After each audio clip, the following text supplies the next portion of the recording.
Welcome to Easy Eats. My name is Chef Yves Dechaine, and today we're in the Greener Villages Learning Kitchen with Kimberley Auciello from the Kidney Foundation. Welcome, Kimberley. Thank you for having me.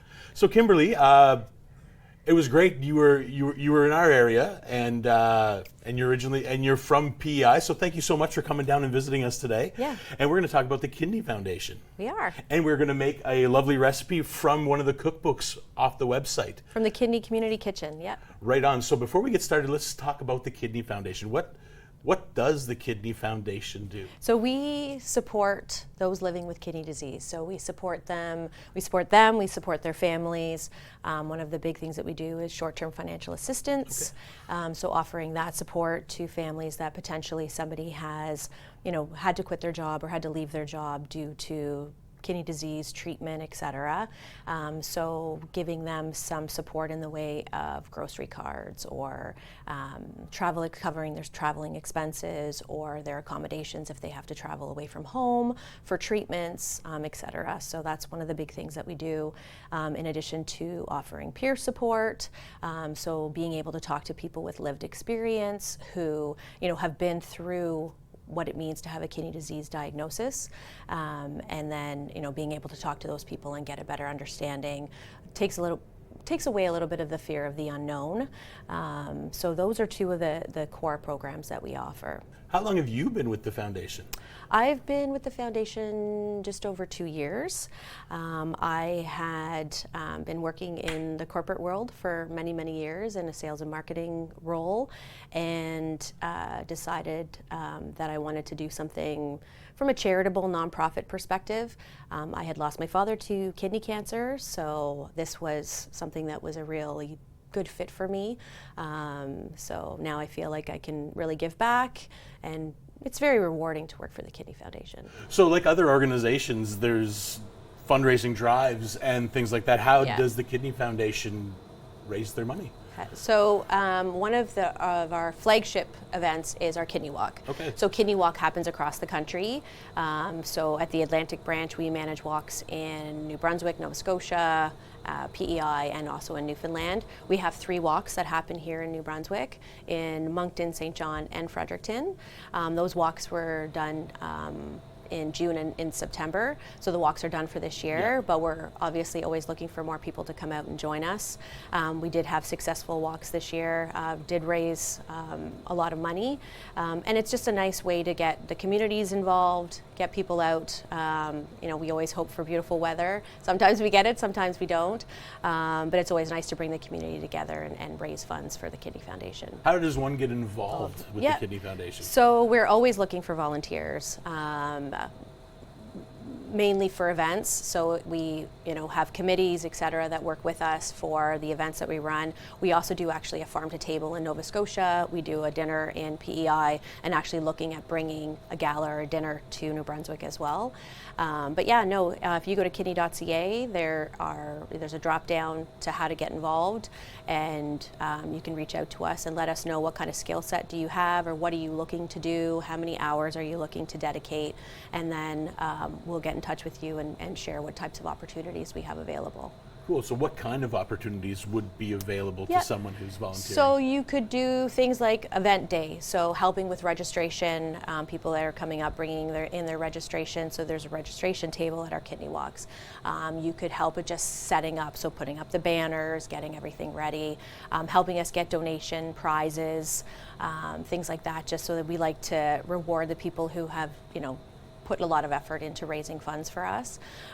So those are the types of things around the walk. We also, when we do our dinners, we look for people who can, give their input, help us to advertise, put up posters around the community, same as actually with the Kidney Walk as well, to put up posters.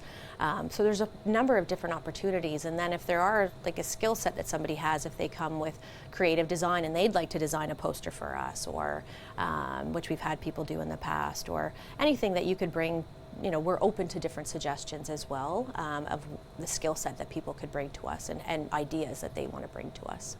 Well, that's fantastic, because here at the Greener Village, like you guys, we're looking for volunteers. Our volunteers are more hands-on on the ground, so it's neat to see organizations, especially national organizations, how you can fit in and how you can help is really, really important. And the money, like you said, goes to help support the individual as they're rolling through, right? Yeah. So with that short-term financial assistance, with the peer support, so those are the types of things that we then offer with the funds that have been raised. Some of the funds raised also go to research. The Kidney Foundation plays a very large role in finding a cure. That is our mission and vision, is to try to find a cure for kidney disease. So we were recently looking at your website, and I think it's great. There's so many different ideas and so many things like that. Can you tell us a little bit about that website and what it has to offer? Sure. Yeah. No, that is our core of where you would go to find information about the Kidney Foundation, which can then potentially steer you in the right direction to find further information. So it includes information on our events. It includes information about all of our board members, each of the staff. You can see all the staff in each of the offices if you needed to reach out to somebody.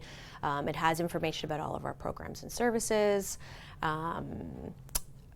A little bit more information too about our involvement with transplant and organ donation. So it just has a plethora of information there that you can scroll through, and it's a really easy to navigate, easy to use website. We're actually in the process of revamping and revitalizing the site as well, so it'll be even better than it is today. Let's talk about kidney disease itself. Just an overview. What's the leading cause of kidney disease, and what can cause your kidneys to fail on you? So diabetes and high blood pressure are the two main causes. There's also just genetics, age, being a little overweight or being overweight can definitely have an impact on it. But the two leading causes are diabetes and high blood pressure. So lifestyle changes and things like that, diet definitely help you kind of manage these types of things. Absolutely, right? And that's why there was a grant or funding that was used to create the Kidney Community Kitchen, which is insurmountable a number of recipes that are low sodium, low potassium, etc. So they're perfect for a renal diet, and all the recipes on that site are dietitian approved. Okay. So people living with kidney disease can feel very confident that when they take a recipe from there, that it will potentially meet their dietary needs. Now, each person's a little bit different. So if it's really, you have to have really low sodium, or you really have to have certain elements really low, you still need to be cognizant of the ingredients in each of those recipes. But all of those recipes try to meet the average renal diet. Well, that's fantastic. Yeah. And these recipes, are they created by dietitians and chefs?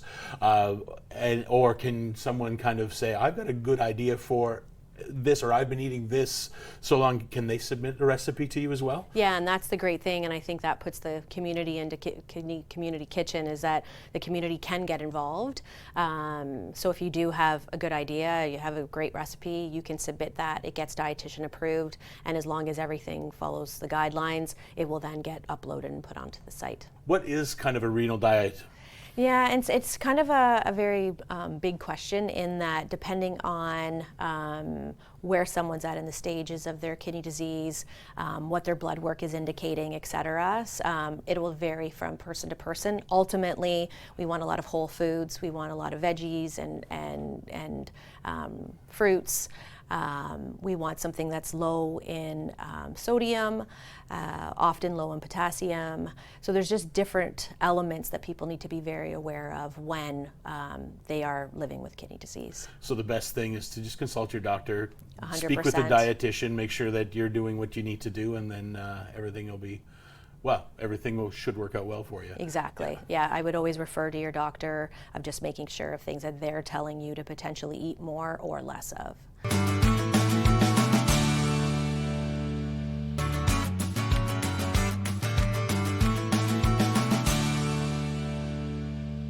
Welcome back to Easy Eats. Again, we're in the Greener Villages Learning Kitchen with Kimberley Auciello from the Kidney Foundation, and we're about to dive into one of the recipes from their Kidney Community Kitchen cookbook online, a beautiful pear and cauliflower soup. So we'll get started. Great. All we're going to do is we've got a pan heated up. I'm going to put a tablespoon of oil, just like that. And as it's heating up, we'll talk about the ingredients that go into it. So it's fairly simple. recipe, we've got onions and carrot, which is always the base of any soup. And then we've got our cauliflower, we've got some Bartlett pears, and we've got a couple of apples. So pears and apples go together. Sometimes pear doesn't have that sweetness that you're looking for, so that apple will bring that sweet Flavor edge out. to it. Yeah. And then we're going to use a low sodium vegetable stock or a low sodium chicken stock if you have it. And if you don't, well, then water works just as well. And then we've got some seasonings here. We've got a little bit of apple cider vinegar, some cloves, some ginger, and a little bit of thyme. All right, so it's really simple. It's a very simple soup to start. First thing we're going to do is we're going to saute all our vegetables. So what I always do is I start off with my onion, and I just kind of lightly mix them around until they get nice and fragrant. Now, you don't have to worry about the way we're cutting these, because what we're going to do is we're going to puree it. Okay. So once you puree, then all the work that you made cutting your vegetables is gone to naught. But again, if you, like I tell a lot of my students, if you want to practice your knife skills, now's a good time. And then no one sees the aftermath because you blend it all up. Yeah. So once these are starting to smell really nice, then we're going to start adding our other things. So like our carrots, and add our cauliflower to it just like that. So measurements: 1 head of cauliflower, 1 carrot, and 1 onion diced. And do all that, and then we're going to add 3 apples. It doesn't matter what apples you use, as long as they're the ones that are in your fridge or the ones that are on sale. And then we're going to add our Bartlett pears. So the recipe says Bartlett pears.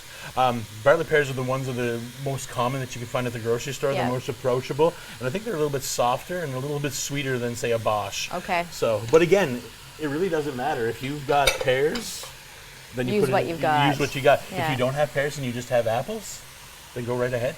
Okay. So have you always been a cook? You've always enjoyed cooking? Has it been a passion?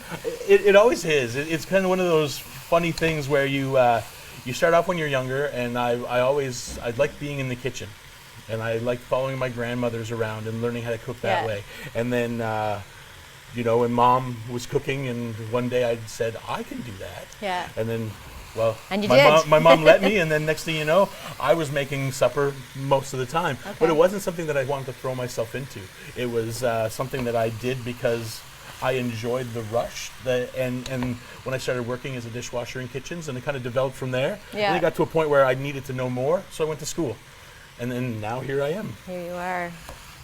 Showing you how to make this lovely soup. Just perfect. So we're just going to cook these down and just kind of saute them for 4 or 5 minutes or so, and let everything kind of get soft. Okay. I personally love soup, stews, anything of that nature for the fall into the winter time, and I find that they are fairly simple to make. You can make a larger batch and have leftovers. And well, absolutely. Yeah. And this soup works great because there's no dairy or anything in it, so it'll freeze really, really nice. Okay. So you can take it and freeze it, so you can make big batches of it. Okay. And it's also easy to come together, and especially seasonally. So this time of year, where your apples are plentiful and your pears are plentiful, cauliflower is a little more expensive this time of year. Yeah. So, but it does offset, because a lot of people, especially here in New Brunswick, have apple trees in the backyard. So you can just kind of pick your apples from there, or someone who's got apples. So yeah. There we go. So those look pretty good right there. So to this now, I'm going to add our aromatics. So what's going to flavor the soup? So I'm going to add a couple teaspoons of ginger right here, just like that. We're going to add our apple cider vinegar here. And the apple cider vinegar does what? What does it do? Yeah. It kind of brightens everything up. Okay. So a lot of people put lemon juice or salt. That kind of brightens up flavor. Right. And the apple cider vinegar does the exact same thing. It just kind of brings a brightness to the thing, to the soup. Now we're going to add some clove.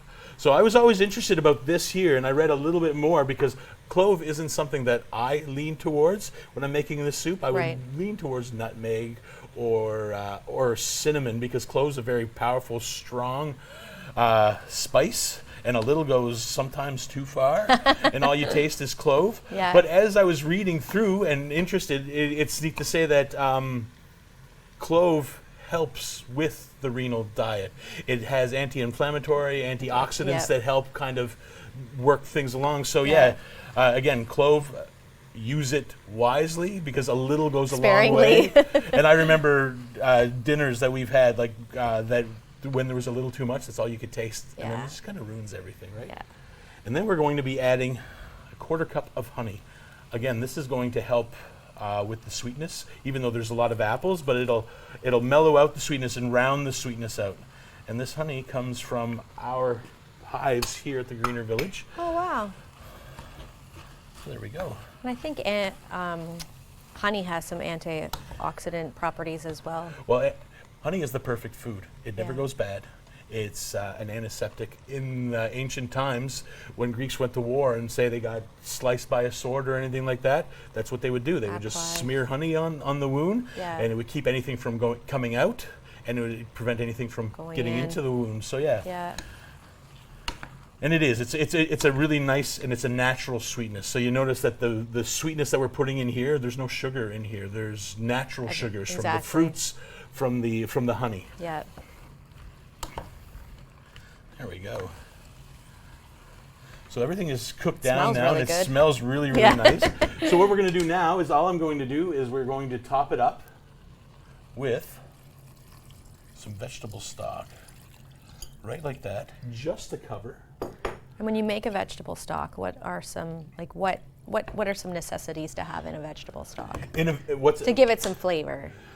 You use kitchen scraps. So instead of saying what should you put in, I'll tell you what you should avoid. Okay. So you avoid anything that's kind of cauliflower, for example, isn't something that you would want in your vegetable stock. Okay. Anything that has that kind of pungent, like cabbage type family, anything that's pungent that'll overpower. Things that work really, really well in the stock are pepper scraps.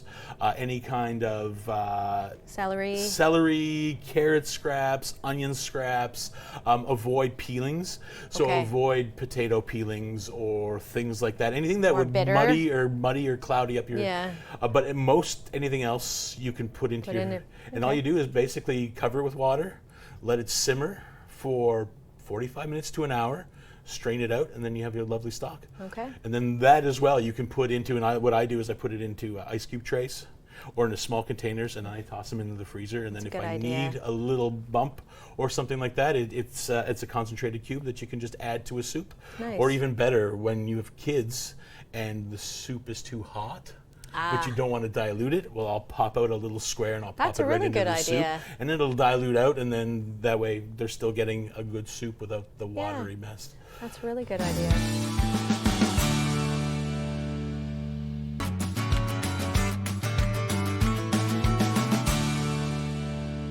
Welcome back to Easy Eats. Again, we're in the Greener Villages Learning Kitchen with Kimberley Auciello from the Kidney Foundation.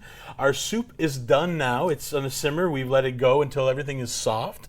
And now all we need to do is blend it. So we have an immersion blender, but if you don't have an immersion blender, you just kind of be careful, put it into your blender and blend it up. But these lovely tools, which are not as expensive as they used to be, so you can pick one up for $20. Super easy. All we're going to do is we're going to blend it. So the idea is you put it in, we press the wand, then you just stir it like you would a spoon. The only thing you have to worry about, Kim, is just don't bring it out, because if we bring it out, then everybody's going to be wearing it. So here we go. So I'll let you kind of blend it in, and then and while we're doing that, we'll ask a few questions. So are there any dishes or any soups that you lean towards? I love to make a chicken or turkey soup. I am a big fan of squash soup.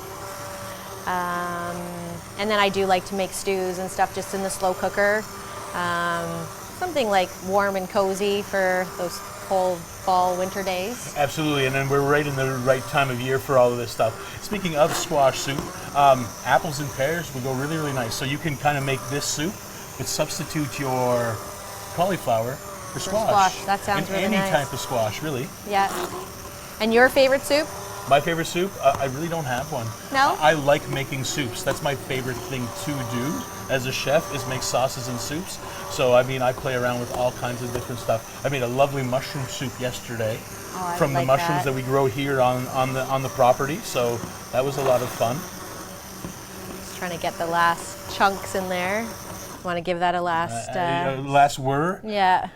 Now, we can do it just like this, or we can get fancy and we can pass this through a strainer as well. It all depends on, well, I guess, who's coming for dinner, or how smooth you want your soup. I like mine just like this. Chunky, yeah. Well, not chunky, I like it smooth, so. But you could as well. We don't have to puree this. You could have eaten the soup just the way it was. Yeah. I guess this brings all the flavors together. Well, it marries them together, and yeah, and it kind of gives it a nice texture. Look forward to trying it. Well, me too. So again, you can find this recipe on your website. What's the website again? KidneyCommunityKitchen.ca. All right, so I think this is where we want it. So I'm just going to pop this out just like this. Move this off to the side. And then before we dig in, again, let's refresh everybody. A renal-friendly diet is what again? Low sodium, low potassium, but again, based on the individual and where you're at with kidney disease and based on blood work, et cetera, you do need to talk to your GP about what you should and shouldn't be eating. But the majority of the kidney community kitchen recipes would be a good fit for somebody who just needs to be on a renal diet with whole foods. Ultimately, right, is just eating a healthy whole food diet. Well, and it makes sense because whole foods, that's what your body's made to. And then again, your kidneys process the toxins, process the salt, process all of that. So if you are eating processed foods, those are chock full of chemicals and things you can't pronounce and all the 100%. Sodium and it makes your kidneys work harder. So if you do have a tendency or you lean towards that, then you're putting yourself at a disadvantage, aren't you? 100%. Right on. So this is ready just the way it is. It's nice, it's creamy, it's lovely. I would, and it's probably not fitting into the renal diet, that I would kind of finish this with a nice creme fraiche or a nice sour cream, but we absolutely don't have to. And then what I'm going to do now is I'm just going to grab a little bit of thyme, and we're going to chop some of that up, and we're just going to add that to the soup. Part garnish, part flavoring. There we go. Give that another little chop. What does thyme goes well with? Pork. Any kind of root vegetables. It's that lovely kind of fall type flavor, I find. And what's really nice is that it stays hearty through these fall months, and you can still kind of, until the snow falls. Yeah. And even then, like early spring, I've dug up my herb garden and found to grab some thyme to use. Yeah. There we go. It smells really nice. It does. I'm excited to taste this. Again, I'm not a big fan of clove, but things surprise me every once in a while. So. A spoon to you. Thank you. And a little bit to me. Kimberly, I'd really like to thank you today for coming in with the Kidney Foundation, telling us a little bit more what you do to support individuals who are fighting this disease, for families who are experiencing all of this and that need that helping hand. So again, refresh us on how you can become a volunteer. So go to kidney.ca. And there you can find all the information on how to get involved, information about our events, so Kidney Walk, etc. So that's your main source of information. So again, it's kidney.ca. We're pretty much done here. All we have left to do is taste this lovely soup. This smells really, really nice. Yeah. And then there we go. Try it out. Let me know what you think. It really is nice. It is nice. It's nice. It's sweet. Yeah. And that clove does work nice. I was worried there would be too much. Yeah. But no. The recipe works out great. It's really perfect. Good. Yeah. Really Thank good. you so much for joining me. Thank you so much today. for having me.